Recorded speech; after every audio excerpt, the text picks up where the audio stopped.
په نوي ډیلي کې ځینو امریکایي ښځینه ډپلوماټانو خپل قیمتي زغروال ګاډي پرېښودي او ځان له یې رکشې اخستي او خپله یې چلوي.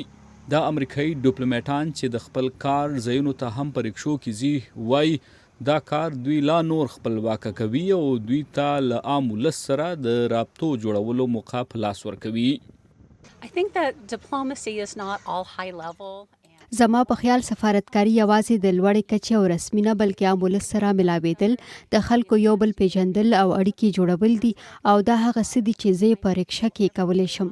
زه چې هره ورځ د کار ځای یا مارکیټ ته په رکشه کې ځم او راځم نو خلکو سره ملاوېږم. پر دې کار زه له هر یو تن سره ځان له تعلق جوړوم او زما په خیال دا د سفارتکارۍ مهمه برخه ده. And I think that's a very important part of diplomacy.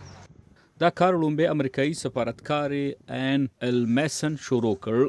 تر دې وروسته بیا نورو دریو امریکایي ډپلوماټانو لکه شیرین جی کیټرمن، روت هولمبرګ او جینیفر بای واټرز ځان له رکشې واخیستې او دا رنګ د نورو ښځو لپاره یې یو مثال جوړ کړ. میسن چې د ګاډو ډیر شوق لري وایي د زغروال ګاډي پرتله په رکشه کې ډیر ازادي احساسوي.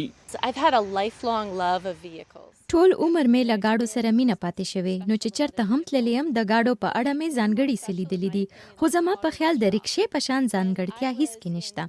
هند ته تر راتلو مخکې چې زه په پاکستان کې وم نو په غټو او ښکلو بختربند ګاډو کې به مې سفر کو، خو ما به تل غوښتل چې زه په رکشه کې لاړه شم.